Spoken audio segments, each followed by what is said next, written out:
Jadi ini seperti yang saya bilang di media berkali-kali, kami butuh wadah yang lebih besar juga. Jadi saya rasa relawan Sang Menang ini kami deklarasikan sebagai wadah perjuangan bersama bagi teman-teman warga Depok seluruhnya yang memang ingin perubahan di Kota Depok di 2024 nanti. Ini alangkah awal ya Bang Bro, kalau misalnya nantinya kita akan terus bertemu di kesempatan lain dengan tentunya dengan agenda dengan bertemu dengan tokoh-tokoh baik partai politik, tokoh-tokoh ormas ataupun elemen masyarakat lain. Ini kan Bang dari masyarakat nantinya akan berkomunikasi sendiri nggak sih dengan Mas Kaisang? Tentunya. Sebenarnya komunikasinya sudah kita jalin, tapi memang semuanya masih bentuknya informal ya.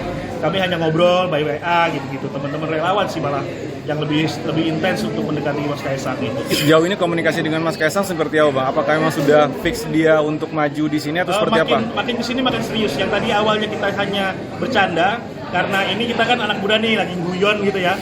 Jadi guyon saat kita membuat relawan presiden bahkan. Jadi pas kita untuk Depok siapa nih gitu kan, muncullah nama Kaisang ini, ya kami lempar ke masyarakat, ternyata tanggapannya positif. Semoga ini juga menjadi titik perubahan baru di Kota Depok. Jadi kita bareng-bareng sama-sama, kalau mau berubah ya kita bareng-bareng sama Mas Kaisang. Kenapa harus Mas Kaisang? Apakah memang tokoh muda di Depok itu tidak ada atau seperti apa? Tokoh Mas Kaisang ini mungkin buat kami anak-anak muda yang di Depok yang biasa main media sosial, kami rasa Mas Kaisang cukup menarik ya, dalam artian dia ini kritis di dunia politik, juga nggak cuma dompleng nama besar bapaknya, tapi juga beliau cukup kritis terkait isu-isu yang beredar di dunia politik sendiri. Kan pengalaman cukup lah. Secara kapabilitas gimana?